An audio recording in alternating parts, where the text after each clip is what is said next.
The Mannin Line with Andy Wint.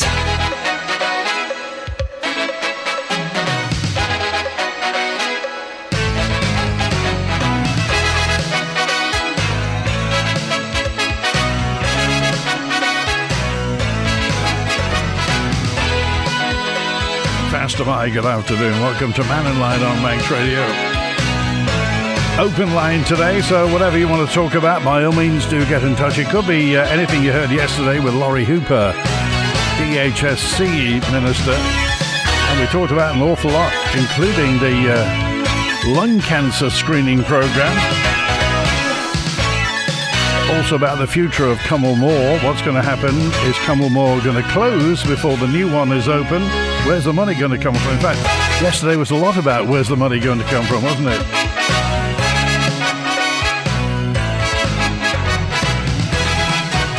And also, it's interesting, at the end, Mr. Hooper was talking about the phrase that he used about it as being a high-service, low-taxation economy. Implicit in what he said was that if we want more services, taxes have got to go up, or we have to accept fewer services if taxes stay where they are. We've historically been known as a low-tax jurisdiction. In fact, we're known around the world as a low-tax jurisdiction. So I just wonder what your thoughts are. And as a chartered accountant, obviously he knows how many beans make five, and just talked a lot about the finances of the situation with Manxcare. Anyway, anything else you want to talk about? We've talked about dentists and many other things, but could be anything else. If you want to bring it up, by all means, get in touch. Text, email, call, and WhatsApp. And also that story about Braddan commissioners want the DOI to give them £3 million and more. Well, we don't know whether it's a grant or is it, in fact, a loan. And this is for that leisure centre that they're building at the moment, due to be finished on the 17th of November. And it seems they've got to find £3 million and more. Whether the ratepayers are going to stomach it or whether it's going to be a loan or a grant from the DOI, we've yet to find out yet. But we'll see. And if you're a Braddan ratepayer, what do you think about that? First of all, Keith's with us. Hi, good afternoon, Keith. Yeah, hi, good afternoon. I'm ringing from Southall. We come across all the time, for the TT, and not as much the Manx now, but what I'm ringing up about is, does the steam packet have a safety policy? Have they done risk assessment and training into electric car fires on a ferry? Oh, bearing in mind the stuff that's been happening lately. Well, there's two car ferries been on fire in the last 18 months, that's 12 months. But it's, when you look at the Mannin, and I say if an electric car goes on fire in that, with all them motorbikes and that, it's... Well, it wouldn't be worth thinking about. Well, I'm assuming, I've not heard, so I'm speaking from a position of ignorance here, Keith. I'm assuming that electric vehicles, because I've seen electric vehicles on the steam packet, so presumably they're allowed and presumably they know what to do, they got fire blankets and stuff like that on board. Well, that's what I was going to say. Have they got fire blankets on? And also, I think they should be stored separate, especially really on that new boat on the outer deck. Because if one goes on fire, you cannot put them out. And also, the fumes are deadly off them. The cobalt and that, when they get burning, they just ruin a person's lungs. I wonder, well, that's certainly a question we'll ask, and as you say, it doesn't bear thinking about, although, at the moment they are relatively rare, but relatively rare is not really good enough, is it? No, but when you look at YouTube, you just put electric car fire into YouTube, there's thousands of them gone on fire. OK, all right, Keith, I appreciate that. When are you next over, by the way? Be next year's TT. I'm having to break into the piggy bank for what they're charging next year. All right. Thanks, Keith. Good to hear from you. Cheers, bye. All right, it's 11 minutes past 12. We'll certainly put the question to... Now, presumably at the moment they're doing all sorts of tests. Does anybody actually know when the Manxman's going to be taking paying passengers out? I think the sailing to Belfast on Saturday is nominally supposed to be... Manxman, but they say she's only going out in the daytime. But when she does, no doubt there'll be a complete fanfare and a parade of trumpets and dancing girls for when the Manxman goes out. But we'll see. Did you hear this story then about Braddan commissioners want £3 million and more from the Department for Infrastructure to finish off building the Leisure Centre development? Must be a heck of a development. It's due to be finished 17th of November. Fingers crossed it's finished for Christmas. Here's the chair, Andrew Jessup. Well, at the moment, we don't know what the final outturn is going to be.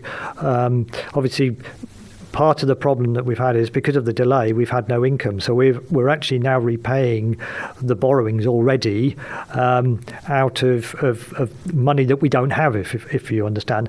So first of all, we have to petition the department to be able to raise a special rate, and we don't know, what the outcome of that application is going to be. So, say we're successful, then when it comes to setting the rate later this year, then as part of the discussion we'll be looking at, well, do we put a little bit on the general rate so everybody pays a bit towards the additional cost, or do we actually sort of say all the additional cost, the capital and the borrowing, the interest on that borrowing is paid for just by the non-residential ratepayer in the parish? If we are successful, with our application to raise a special rate, then yes, the residential ratepayer will be protected from a large increase in the rates. But if we don't get permission, then as a worst case, we're looking at probably something like a 20% increase next year, just to cover our costs of the project. That doesn't take into account any other increases that may be passed on to us, or any additional charges that are passed on to us by central government. Well, it's going to be gorgeous when it's finished. The Roundhouse, it's going to be called. The Roundhouse is at Strang Cornerfield. A 500-metre walking and exercise track, children's play area, sports hall, exercise facilities, a beauty therapist going to be there, a pharmacy, dental practice and a cafe. So it's really going to be a community centre at Strang Cornerfield. So, but it's just that they don't have enough money at the moment for it to finish. So we'll find out what happens with that. At the same time, I also got a note in on the same subject as £3.5 million for Braddan commissioners to finish the Leisure Centre. It was Wendy who said, Andy, £3.5 million would go a long way to a brand new swimming pool, perhaps, in Castletown. The one that's, that's not open completely at the moment, although there is for the summer holidays it's more open than it has been of late. Certainly there's early morning lane swimming, I think three mornings a week, although that's not what it used to be, but it is more open than it was. But it's £3.5 million and we wish Braddan well with their brand new leisure centre, obviously a new facility and somewhere new to go, somewhere for the people of Braddan to congregate, and a dental practice as well. It'll be interesting to see if the dental practice actually comes to pass. Comment said, you can't have 5-star treatment on a 1-star price, so we need to put taxes up, says WhatsApper. WhatsApper 839. Is that what will be we need to do? Certainly, it was almost one-way traffic with Mr. Hooper yesterday, talking about and really, when you're talking about health, everything costs money. Obviously, the RCN had a strike, had some industrial action last week. And it's all down to money. Mr. Hooper, which way will you vote on the proposed parking of vans and motorhomes on Manx roads? A straight yes or no? We didn't get to that yesterday, although there are some questions, certainly of what happens in Ramsey. Certainly lots of motorhomes parked near the swimming pool weekends. They put the price up for the Murrock. And also, I just wonder what your thoughts were yesterday. Mr. Hooper was wearing 3 hats yesterday when we talked about assisted dying and the future of it. He was talking about his own personal view, the departmental view, and exactly would assisted dying be administered by Manx Care? Is it down to Manx Care to do it? Would there be any possibility that a third party would provide it, if you like, a private? It will be a private service, but also Mr. Hooper talked about Liberal Van, and certainly the chair of Liberal Van, Paul Weatherall, has given his opinion on his sister dying in the past. But it was interesting. This coming Thursday, the man who hitherto was Minister for Infrastructure, it was Chris Thomas MHK, and the Central Douglas MHK, Chris Thomas, is on this coming Thursday. Well, obviously, previously Policy and Reform Minister, then DOI Minister, now onto the back benches, having been asked to stand down, as it were. We'll see what Chris Thomas MHK has to say later on this week. And I just wonder whether this parking of vans and motorhomes has got lots and lots of people, and I've got some more opinions on that, which I'll come to later. But if you've got anything to say on the parking of vans and motorhomes on speed-regulated roads, and particularly residential areas, then by all means get in touch. Is Laurie Hooper aware that there was a nursing strike last week? Not he nor any of the MHKs have commented on the situation. I wonder what his view and opinion is of unsafe staffing levels at the hospital, and how does he feel about the future of nursing on the Arband, seeing as nurses' current pay is disgraceful. By the same token, I got a note in also from Ray. Ray is a female, it's an RAE, who said, it's interesting when people talk about nurses' pay. Surely nobody goes into nursing just because of the pay. You go into nursing because it's a vocation and you want to help people. Surely if you want more pay, just go and work in the finance sector.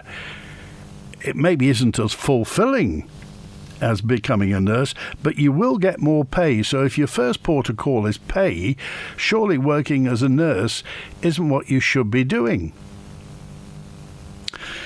And more mentions about, let me see, some split-up messages here. Oh, and also problems with appointments. Regarding, we got a letter from Fred, wasn't it, who said he got a letter saying, basically telling him off that he hadn't gone for an appointment in Ramsey. The only problem was he hadn't got the appointment letter in the first place. So 2 letters, 1 received, not received. And a note in from 346 says, Andy, I received a letter today telling me my appointment has been changed. I had no idea about this. My granddaughter was also contacted to say she'd missed her appointment, which she never received. Texter 426. Keith. Oh, sorry, it's Brian. Hi, sorry, Brian. Hi, Brian. Wrong screen. How are you? Okay. Good, thanks. Just after my last couple of broadcasts, I have had so many people contact me. One lady that I've known for many, many years asked me to go up and have a look at her house, which I did. And I can sympathise. There are no fewer than 10 vehicles, all nose to tail, all parked in the road outside her house. The gentleman from Onken, who's responsible for that particular area of expertise, who's a frequent contributor to your programme, has been up. But I've been contacted by quite a few people. I have great sympathy for them, but I'm not in politics. I stood down over 10 years ago, and there's very little that I can do at all, and I have no influence whatsoever over the Keys or the commissioners, apart from whinging as I do from time to time. So please, everybody, accept my sympathy. But sadly, phone David Quirk. He's the lead member for roads and things. So, are you there, Andy? Yeah, I'm just thinking, I mean, how much of a problem is it, a widespread problem, Brian? Because it's one of these situations, when it's outside your house, it's probably the most important thing in the world, and it doesn't become a problem until it affects you directly. So I just wonder how widespread this is. Well, I've been looking at it for a long while from a business point of view. I looked at I was open to property in Peel, and I thought, do you know, when you think about it, there are so many horse boxes, boats, caravans, good secure parking with CCTV, I think there's a market for it. But I'm in my 70s now. I'm not that bothered on creating a massive parking area and with all the bells and whistles. But I think if you got rid of some of the long-term parkers, and I feel sorry for people who've got a boat stuck outside their house that goes to sea once every 5 years. And speaking as somebody who's got a few boats, at least I've got somewhere to put them. They seldom get used.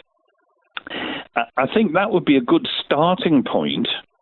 You can't ask tradesmen to pay exorbitant road tax and then park your van somewhere else but not in my backyard every night. That's a fact. You're going to have works vehicles around, and they pay road tax. It's a little inconsiderate, I think, if all the vehicles outside this particular lady's house are all taxed, and I didn't get out to check that. But if they are all taxed, he's a major contributor, and I have sympathy for Mr. Quirk. He went up there, he did nothing, but is there anything that he could do? It's not illegal to park outside somebody's house, but it's unreasonable to do it in that situation.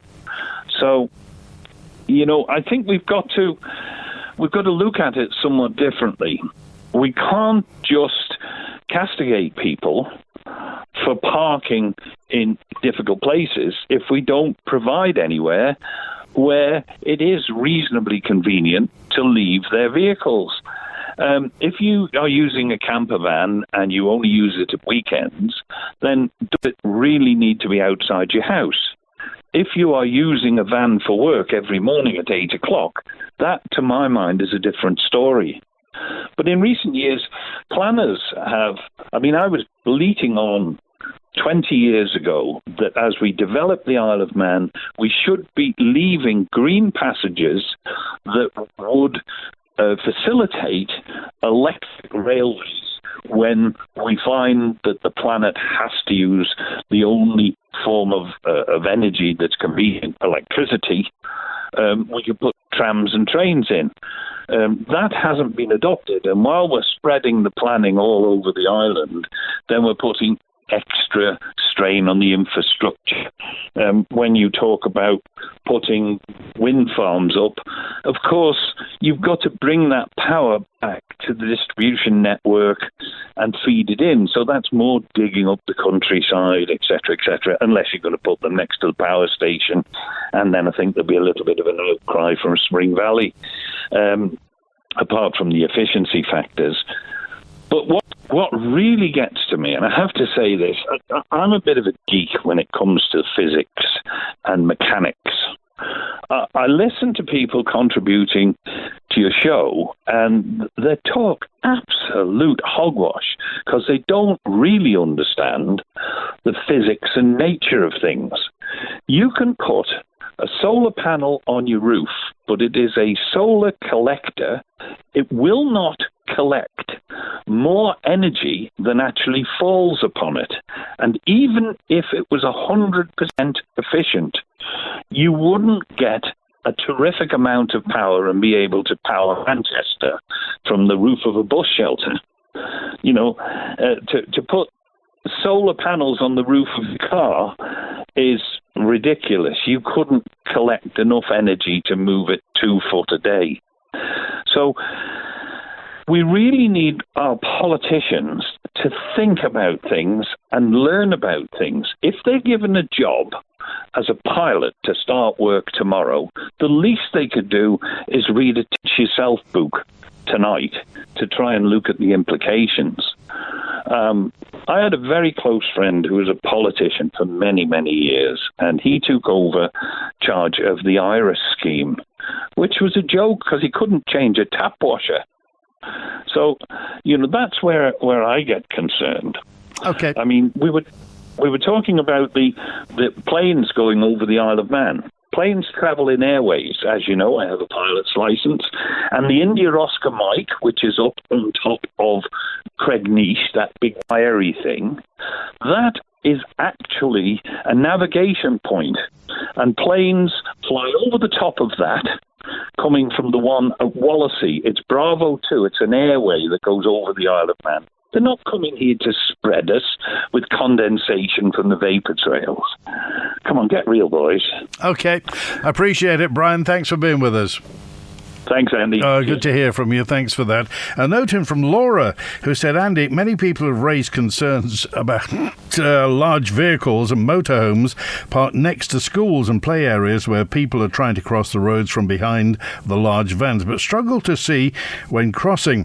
Since large vehicles will block the driver's view of the road ahead, sometimes when the children have come out behind, the vehicle drivers have had to do an emergency stop. It's necessary, in my opinion, to prohibit large vehicles and motorhomes from parking next to play parks and school areas so the drivers can have a clear view of the road ahead. I just wonder whether you agree. And Brian mentioned it in passing then, it's the frequency of use. If somebody has a large vehicle, be it a motorhome or be it a van, depending which size of van you think comes into this category, how frequently do they use it? Do you think it's acceptable for somebody to park outside somebody else's house if they're using it daily, but if they only use it once in a blue moon, how fair is that? Does that come under inconsiderate? Just wonder what you think. Juan's on now. Hi, Juan. Hey, Andy. Brian Stoll's over 70. He must be the youngest-looking 70-year-old in Onken. It's the fresh air. It must be the fresh air. It must be that farm life that he's doing. Touching on a couple of things there this week, the vehicle size that we were talking about the other day, and I noticed on one of the social media pages there was a post. I take it was from Joni Farragher, though it was under a different second name, and it said this was regarding a thread on the size of the vehicles and this act that they're trying to put in. We, the members, knew nothing about it until we heard it on the Mannin Line, which is a bit concerning that if members have not heard what's going on from their chief executives, that they had to hear it on the Mannin Line first. Great for the programme, Andy. Well, the letter was sent out from Mr. Robinson, Director of Highways. It was sent out from Jeff Robinson. It was sent to the local authorities for them to feed back on what they thought, size of vehicles and the various places. So I don't know that it didn't go to the members, but it's quite surprising they didn't know anything about it. Well, that was the comment that was put online. So, and I take it, I'm stand corrected if it wasn't Joni, but it seemed to be, because it's we the members knew nothing about it. So that in itself, it's a head scratch there, where the chief executives are not passing it by our elected ministers. So that's one point that I want to make. The point yesterday on Laurie Hooper, I think you said he was wearing 3 hats yesterday. I think he was wearing 4, because I think he had his jester's hat on as well. So let me just break that up a little bit from what he was saying yesterday. I think, did he say his biggest challenge was money? That was correct, wasn't it, Andy? Yes. And I think he also said that he categorically follows the climate agenda and doesn't want gas exploration. That would be correct as well. Well, his point was that we didn't need to get the Crogga gas if we leased out our own 12-mile seabed for other people to put wind turbines on. We will get the rent off that, and that would match it, he said. Right, but the question was he didn't want gas exploration. He said he didn't want that. That was correct. That's right. Yes, he said it went against the. Well, he just thought it didn't contribute to the net zero ambitions. The net zero ambition, yeah. And I think the third one I picked up on, what's best for the nation and its people. I think he mentioned that in your dialogue there as well. So. Now, Laurie's an accountant, and I've said this to him before. All that really doesn't add up, does it? Because we're sitting on a potential gas field there, which we can utilise, which is going to bring us revenue, and it's going to bring us fuel, and it's a transition fuel, and all the other stuff that goes with that. But he's not prepared to follow through with that categorically. He's nailed his colours to the mast now. But on the same token, his biggest challenge is money. So what's he going to put up alongside the wind turbines? Money trees? I don't know where he's going to get it from. Well, if you rent out your seabed and the Crown Estates, I mean, the King, former Prince Charles, rents out some of the seabeds and gets money for them. So the Crown Estates own. You get basically, if you have some land and somebody puts a wind turbine on it, they will pay you rent for it.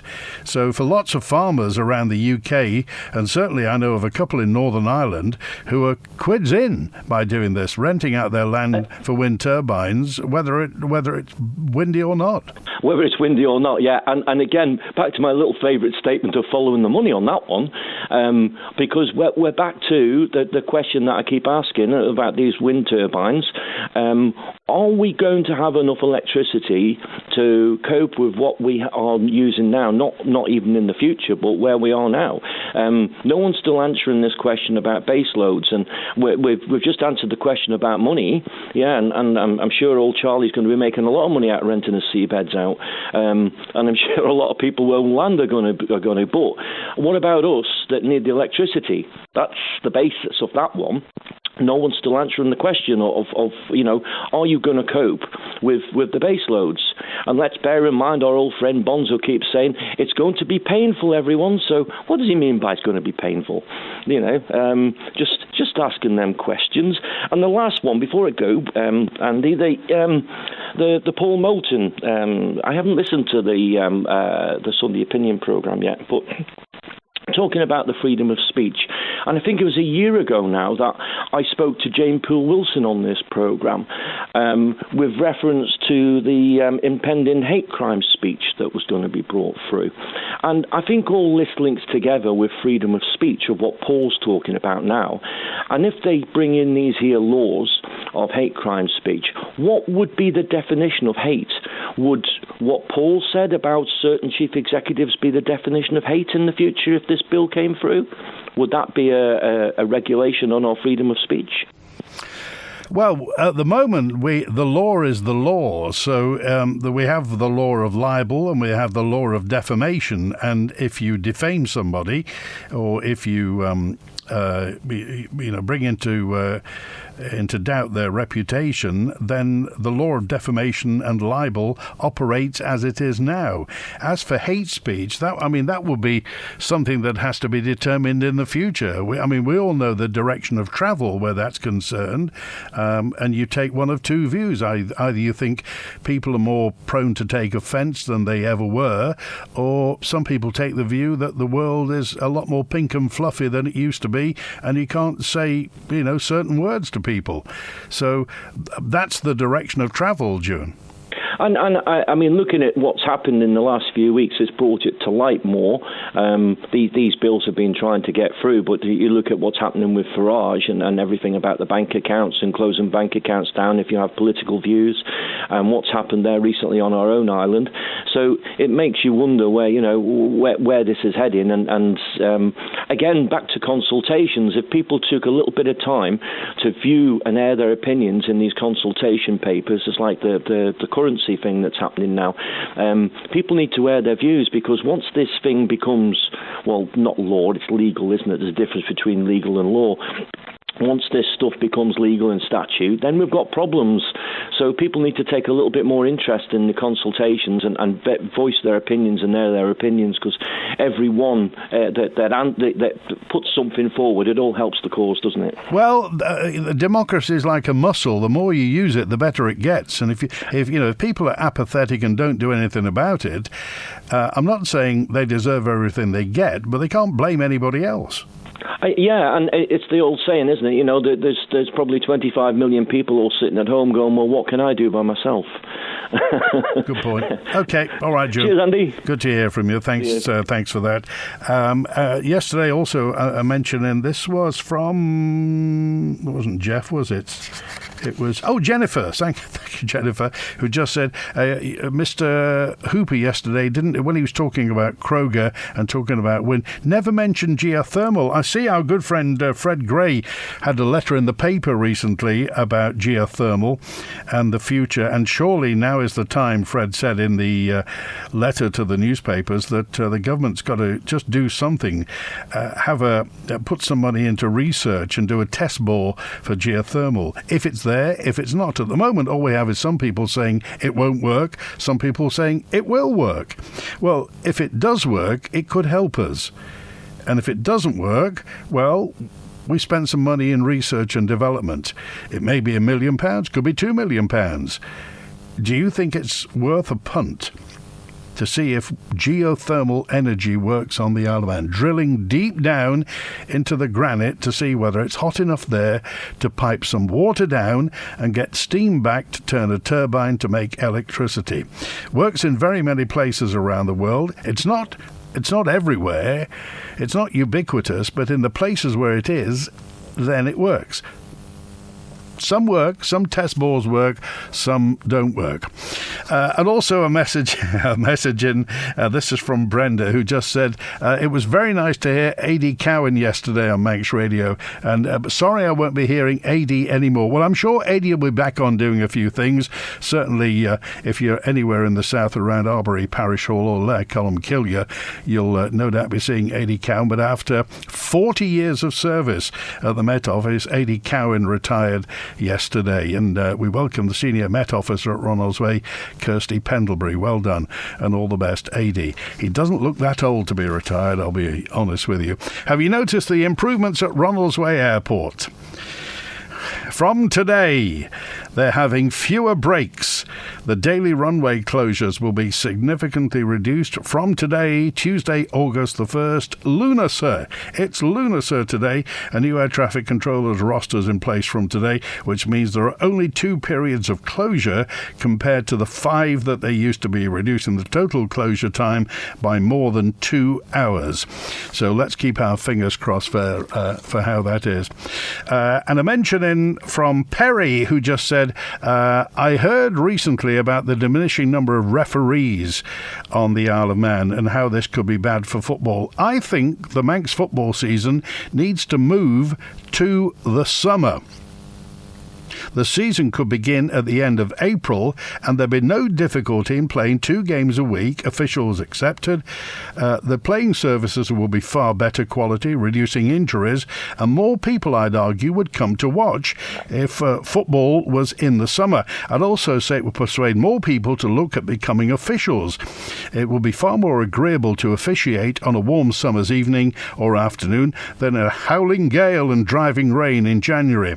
There could be a 2-week break for the TT and also a further break at a point in August for the MGP. More students are at home for the summer, and they could also look to officiate, and no games surely will be lost to the weather, as opposed to the scores of fixtures that we lose every winter, creating a backlog which is then difficult to clear because of further weather issues and the lack of officials. It becomes a vicious circle. It could be decided who'd play the Railway Cup final mid-summer. The final could still be played on Boxing Day, as it is traditionally, if the weather allows, and the same could apply to the FA Cup, which could be played at a date in March prior to the commencement of the new season as a curtain raiser. I just wonder what everybody else thinks. And also, that would also help FC Isle of Man. Potentially. This has happened in Ireland. Ireland moved their football season to the summer. And I just wonder, if you're involved in football, how do you think about that? Traditionally, and the Isle of Man FA are people of tradition, but I just wonder whether it would help to move the Manx football season to the summer, for all those reasons that were lined up. Howard's with us now. Hi, Howard. Hello, Andy. No, it's just something you said a minute ago, and it just triggered. Last week, in the local papers, the DOI, or the government, shall we say, are advertising for 2 advisors for the airport. Now, they don't specify what. You can go on the website, but you have to go in and dig deep into it to get a form for make application. Well, it's interesting. You don't get any information until you apply for the job. Exactly. But why, with all the people that they've got messing about around by the airport, and they've just taken on the new top man for the airport, and they have all sorts of people working in government, why would they want 2 more advisors, and are these going to be paid fairly high salaries. Well, they're executive members, so I'm presuming they're not going to do it for nothing. Exactly. So why are they talking about... They said it was 220 something million pounds to operate the airport, and an income is a fraction of that. And here they are, getting advisors who are going to sit at a desk and it's possibly 1 day a week or 2 days a week and get paid an extra sum, an unwieldy sum that's completely unnecessary. So why? Well, they say it's to provide guidance and support to the airport executive on strategic, operational and commercial matters, and to contribute to the wider project focused on shaping the future of the airport, whatever that means. Exactly, whatever that means. It's gobbledygook coming from the civil service who have been reading too many Beanos. And the fellow that's in charge of the airport, Mr. Cobb, that is what he's being paid his high salary for, to operate the airport and to operate it successfully. It's always worked in the past, and it's only since the DOI took it over as such that the bottom dropped out of the market for them and chaos reigned. So now they're trying to fill gaps in it by putting people in at phenomenal wages, salaries, which will invariably end up with a nice little pension at the end of it. So somebody will be sidetracked from the civil service into that job and have an increase in salary, increase in pension, and offer the advice that they've been given maybe in the past. So that there is a non-job, or non-jobs. There's two of them needed. So they'll have a conflict of opinions anyway. If Fred says this, Joe will say the other. So I asked a question, and I would like an answer to it sometime. Why are they being advertised when they were never needed in the past? And why, if that's the case, are we paying a high salary to a man that's in charge of running the airport? Well, perhaps certainly something I'll put to the former Minister for Infrastructure. Chris Thomas is on Thursday, and obviously we'll be asking him about the airport, and obviously there may be certain confidentialities, but Chris Thomas is never normally without an opinion. No, I appreciate that, but this is farcical, and it's only been advertised in the local press, obviously, but they will be looking further abroad, and they'll have all the expenses of bringing somebody over then, and as long as they don't have somebody like they've had in the past for the DHSC, where the person who's offering the advice is not even living on the island. Okay. So this is one of the things that's got to be looked at. These little things sneak in the back door, and it's only after there's some controversy they find out where they've gone wrong. All right, Howard. Good to hear from you. Take care. Bye now. 16 minutes before 1. This recruitment process is underway for 2 exec members to join the Board of Advisors for the Isle of Man Airport. They're providing guidance and support to the airport executive on strategic, operational and commercial matters, and to contribute to the wider project focusing on the shape of the future at the airport. The successful candidates will be expected to demonstrate an appreciation and understanding of strategic aviation issues, along with the ability to provide considered challenges while fostering consensus among stakeholders. Strategic leadership experience and an understanding of effective governance, either in private, public or voluntary sectors, are essential attributes. Candidates should also have the experience of public/private investment strategies. Wonder what that means. Anyway, you can go to the government website, gov.im, and there's a link through to it. However, you can't find out about the job unless you apply for it. So the very best to you. Sitting on a beautiful sunlit terrace with views over the sea, savouring exquisite Mediterranean food. It's the holiday experience we all dream of, and you don't even need to leave the island to enjoy it. Leonardo's in Castletown brings you authentic flavours from tapas to pasta in a welcoming Mediterranean atmosphere.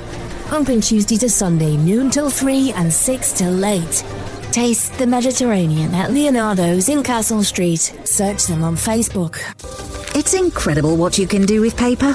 Some people fold it into amazing flower shapes. Others use it to help their businesses bloom. Whatever your company needs it for, Isle of Man Post Office Business Solutions can help. From customer communications to mail handling and storage, we have the expertise and specialist knowledge to save you valuable time and money. So you can do more. Visit iompost.com/business solutions and unfold the possibilities. For your new bathroom, head to Pacesetter, Harris Terrace, Douglas or Spring Valley. In Pacesetter's fully fitted showroom, you'll find the latest bathroom products and designs, from new contemporary styles to traditional Victorian tiles, wall and ceiling panels, accessories and much more. With many ranges exclusive to Pacesetters, plus professional design advice from the experts, visit Pacesetter, Harris Terrace, Douglas or Spring Valley. You can get the best of everything, where the price is twice as nice. I've been made redundant, and I think it's because I'm going on maternity soon. My boss isn't doing things by the regulations, but he won't listen to me. He hints I'll lose my job if I say anything. One of our employees claims we've sacked him unfairly, and he's started a tribunal case. I don't know what to do. Simcox Advocates Employment Team can help. We have the skill and experience to fight your corner. Simcox Advocates, advising businesses and families since 1949. Visit simcox.com. In the autumn of 1968, work started on an enormous holiday complex on the Derby Castle site at the north end of Douglas Promenade. It was to be called Summerland. But why did the normally conservative island authorities throw their weight behind such an expensive tourism facility? How did the beaches at Benidorm and on the Costa Blanca set the island on a path that was to end tragically on the night of August the 2nd, 1973? At 6 p.m. this evening on Manx Radio, the first of 3 programmes, The Road to Summerland, available afterwards as a podcast at manxradio.com. The Mannin Line with Andy Wint. That's tonight, 13 minutes before 1. I've got a note in from Jerry who just said, apparently Regent Dental Practice have handed back their NHS contract to the Hillside practice. The practice is going to remain open till the 30th of November. During this time, Manxcare will retender the NHS contract to alternative providers. We'll be working closely with Manxcare to ensure a smooth transition, and will be prioritising the completion of ongoing treatment plans prior to the new provider taking over. Unfortunately, this means routine examinations will need to be cancelled until a new provider has started. If you use Hillside dental practice, I just wonder how you feel about that. Has that been affecting you? And also, there was another question, and I couldn't get it in time for Laurie Hooper yesterday, but I'll just pose it anyway, just to get it out there. When's Manxcare going to sort out the dental practices on the Isle of Man? I've had 5 dentists in 4 years, and I've only been able to get 5 appointments. Now, obviously, Regent Dental's pulling out of Hillside, so all future appointments are cancelled. I can't afford to go private. I don't earn 70-odd thousand a year, so why can't I get private treatment by getting my NI contributions refunded? Nice try. The dental provision from Manxcare isn't fit, says Andy. And Bonzo's on now. Hi, Bonzo. Hello there. Yes, first off, Howard and the airport advisors. Now, these 2 airport advisors, because you can find out the pay details, etc., if you just click on apply. You've not applied for the job, have you, Bonzo? No. Sadly, I don't have senior experience in aviation policy and such. How much is the pay? Well, it's more of a sort of non-exec thing. So it's 12 days a year, I presume a meeting a month, and it's 300 quid a day.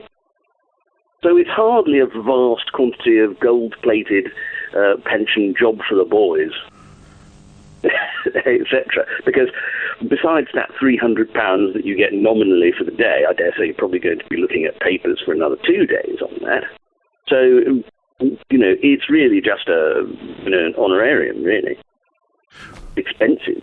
Okay. Well, thanks for researching that for us. So let's dismiss that myth for a bit. And on to other myths. Yes, Juan with Crogga yet again.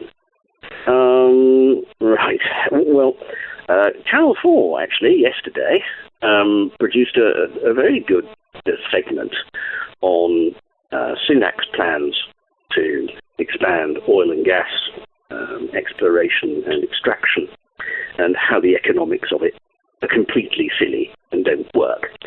And I've put that actually up on various social media and on Facebook and Twitter, so that people can, in various groups, so they can have a look at it and see that those arguments on gas are exactly the same as the arguments for extraction of anything from Crogga, even if it was there, and that's complete fantasia anyway.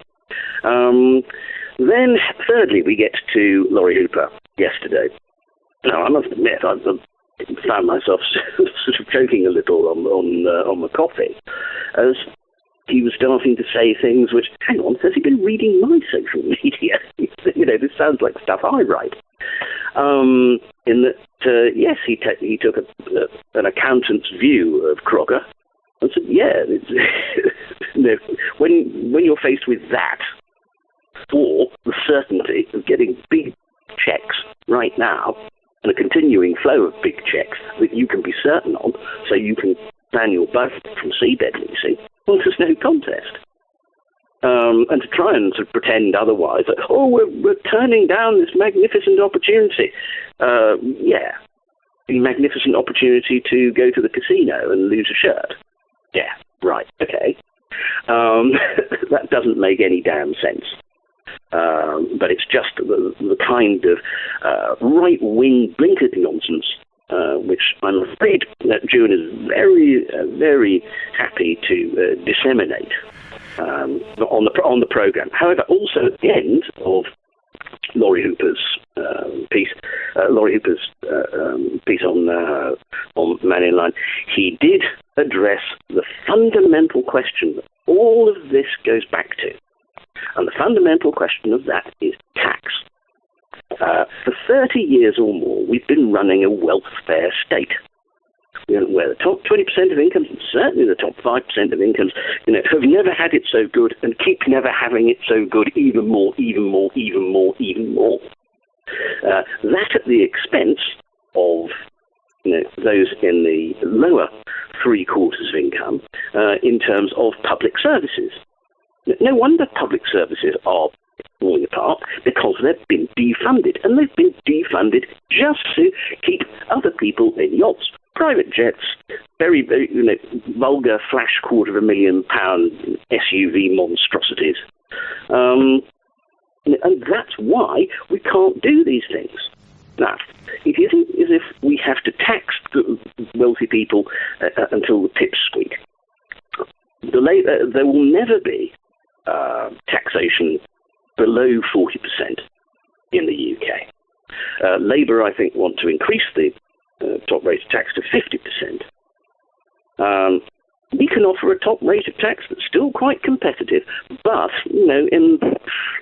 let's say 27%, maybe into 30% as a top rate, and no limit on national insurance contributions and such, which would still offer them a very tax competitive environment, but would also provide enough funds for public services, which are essential.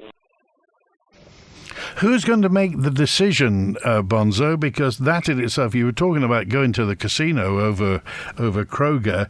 If we raise, or if the government, Mr. Cannon's administration, decides to raise direct taxation and perhaps, the tax cap changes, that wouldn't you say that's a gamble? People at the moment, there's a 10-year tax cap in Portugal, and people are flocking to Portugal. I think people flock to Portugal because there's a 10-year tax cap and it's in the EU. I think you'll find that it's in the EU and the tax is lower is the bit that and the climate. The EU bit first. Well, yes, unless you're in the middle of a forest fire, which I think is rather widespread just at the moment. So perhaps not quite so attractive. But I can Cannon and such would never, ever, ever raise taxes unless there was absolutely no other choice, and somebody put a gun to their head. But Mr. Ashford was talking about a crisis regarding our reserves by the end of this administration. Yes, and Mr. Ashford, in the previous House of Keys, as I recall, was one of those people who said, we can never raise taxes. Everyone will, all wealthy people will leave like the fall of Saigon, and they'll be hanging on helicopter skids with all the money in their suitcases. The sky will fall in if we start raising taxes. He's changed his tune a bit. We'll see. Okay, Bonzo, I appreciate you calling today. Okay, then, cheers. Bye. Thanks for that. Have Regent Dental terminated, or is it Hillside? Well, Tony, the message we got was that Regent Dental were pulling out of Hillside.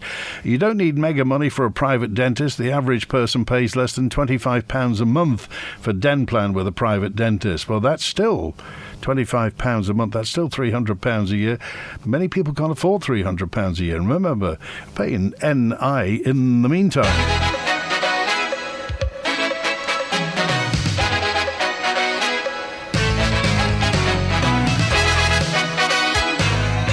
There's a reason there's a shortage of referees, says Willie.